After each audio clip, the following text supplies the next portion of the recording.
What's up, everybody? So let me explain my story real quick, because I was a creator and I started out using my iPhone, I believe my iPhone 13, not the Pro at the time, but using my iPhone 13 to create content.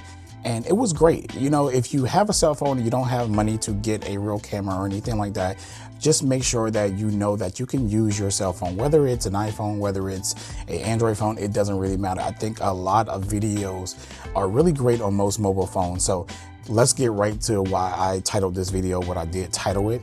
Is because I've been creating content on the DJI Pocket 3 for over a year now, and the Action 4 camera, and it has changed the dynamic of my channel tremendously. Right now I'm currently shooting on my Canon R6 Mark II just to do this talking part right here, but all the B-roll that you're going to see in this video is done on the Pocket currently right now, the Pocket 3, as well as the Action 4 camera, which are the two things that I use for my channel. And I'm also using the DJ Mic 2 as well, which I really love, and I actually have 3 of these.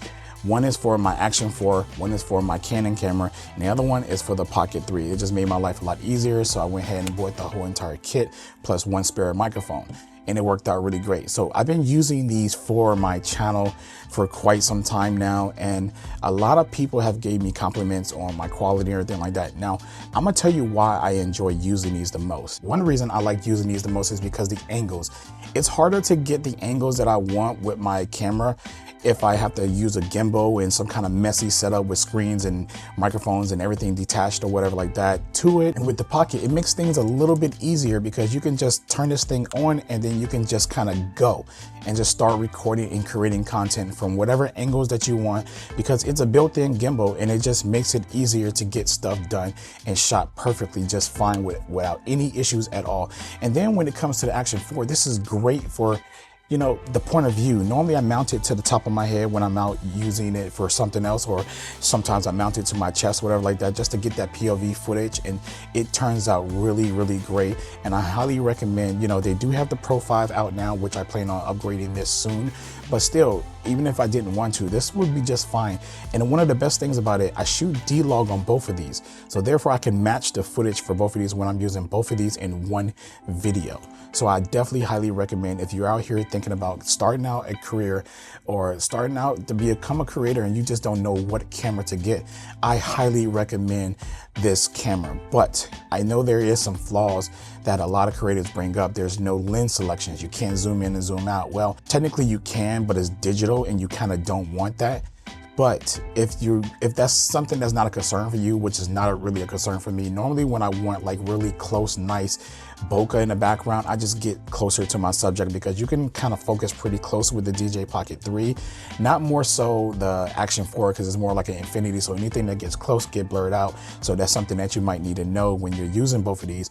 And of course this has a built-in gimbal, while the Pocket has a built-in gimbal, while the Action 4 camera has, you know, digital stabilization, which works really, really well. So just keep that in mind as well when you're setting these things up. Now, I do have a video where I have my full review of the Pocket where you can actually see my settings, and I actually use the settings for both of these exactly the same. So the way this is set up, this is exactly set up the same exact way. So you can go ahead and check that video out if you want to get my actual D-Log settings and how I shoot everything to get the footage that you've been seeing in this video, as far as all of the B-roll that I've been shooting. Now I'm gonna give you a few helpful tips that you can use when you do get this Pocket. And if you're somebody who's just sitting in front of the camera, or you are out here shooting tech or B-roll or objects or whatever it is that you're shooting, I don't use this for vlogging. This is what most people talk about, is like this is the perfect vlogging camera, but for me it's not. It's the perfect YouTube camera for whatever content that I want to create, it's going to create. So the tip that I'm going to give you is that, you know,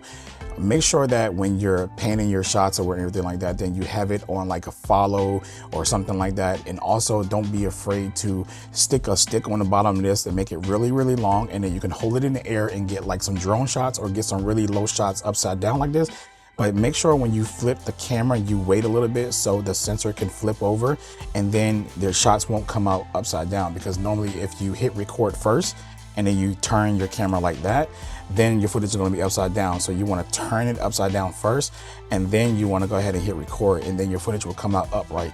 It's something that I learned when I was shooting, trying to get those lower angles when I was moving back and forth, panning like that, trying to get some really low slow motion shots, which I like to shoot in 120 with some shots like that, because it takes away some of that camera shake when you're holding that pole so far down or whatever like that. So that's great for type shots like that.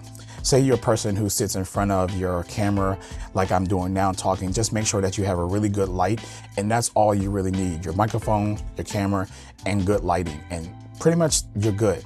Now, when you're shooting outside, you want to make sure that you actually have a ND filter, which I don't have one on my Pocket now, is in the case, but I do have one right now currently on my there it is right there. So you make sure that you have a ND filter up there.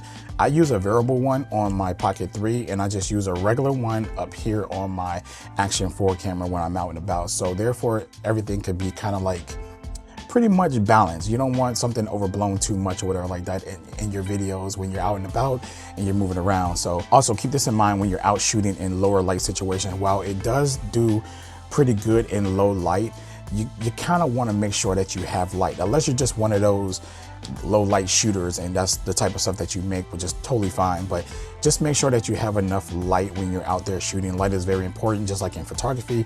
It's very important in video. If you want the best quality out of anything, then you want to make sure that you have enough light, and just make sure that you do when you're shooting with this. So don't just go shoot out any time of the day. And also keep in mind of the harsh lights out there if you do not have ND filter, because you're going to have to shoot at a certain time if you don't get yourself an ND filter, so you're exposed as well as your subject exposed. Another thing when using the mics, I don't like to use this unless I'm outside, which is the dead cat. I only use this when I'm outside, never when I'm inside or anything like that for that matter. I do like using the magnets because the magnets don't hang your clothes down. If I had pinned this somewhere up here, this extra microphone, it'd be hanging like this, so I don't like that. So therefore I like to use the magnets to keep it kind of upright. And don't be afraid to turn your volume up on your DJ mic too. I have mine to 9 right now. I made a mistake and shot a lot of videos in the beginning days when I had got this and I had it at a certain volume. Then I found myself turning it up all the time when I was using Final Cut to edit my footage and everything like that. So just don't be afraid to bring that volume up. You can always fix it. I know that people talk about the 32-bit float, which I never really use because I never plug this up and get the footage from, well, the video footage from this right here, unless I'm doing like a voiceover or something like that. But even when I'm doing a voiceover, I still like to turn the camera on and point it at me when I'm doing voiceovers, because for some reason I just like the audio that comes from this when it's connected to the mic instead of straight out of the microphone. For some reason, that's just me. But yeah, so don't be afraid to turn your volume up as well. And like I said, this camera has really been a game changer for my channel and everything that I do. I really hope that this video kind of helped you out a little bit and it just made a decision better for you when it comes to deciding whether you want to pick up the Pocket 3 or not. If you don't have the bigger budget to grab everything, you can grab everything as you go. I do recommend that you at least grab the Pocket itself and the microphone if you can. If you can't afford the creator combo itself, but then again, you'll still be saving a little bit of money if you just grab the creator combo. And I think you'll be great. Just don't worry too much about if you can't zoom with lenses and stuff like that. You'll find creative ways to do your content without it. It does come with a wide angle if you want a wider view and stuff like that, which I don't use a lot. But again, remember, you can get nice bokeh if you just bring this camera a little bit closer to your subject when you're shooting out there. Not more so the action camera, but the action camera is great for those, you know, really horrible weathers, you know, rain, snow, and just really good stuff. And also with this action camera, I want to also talk about that I love mounting this to my car. I have a magnet that mounts to this, and then I mount it on the outside of the car, and I get some really nice cool car shots as well. I get some nice action shots, and it's really good. You can throw this in a freezer and do that whole freezer trick where you open up the freezer and the camera's right there, you can close it up. You know, you're safe to do this with this and everything like that. You could probably do this with this, but I wouldn't trust it because it's not weather sealed for anything at all whatsoever. But this right here will be. So anyways, I know I talk more about the DJ Pocket than everything, but everything that I stated about the Pocket kind of applies to this as well in this video. Only difference is this is not a built-in gimbal. It has like built-in stabilization, but this is very durable for those extreme situations that you need to do things with. I don't trust putting my Pocket 3 on the outside of my car, which you can, but I'd rather have this up there. If it fail, I know it's not gonna break, it's gonna be fine. I mean, I might crack my screen, maybe, depends on where it falls, but I know it's durable and it's going to be fine. So I hope this video is really helpful if you're trying to make a decision whether you want to get the DJ Pocket or another camera, or maybe even the action camera, or maybe even a GoPro or something else. But this is what I use to create all my content on my channel on a daily. And I hope that everything that I said was a little bit helpful in helping you decide what you want to do and how you want to move forward with your channel. If you can't afford any of this, just remember, you can always just use your phone. Anyways, this is Devon Digital, and I'll catch you in the next one. Peace out.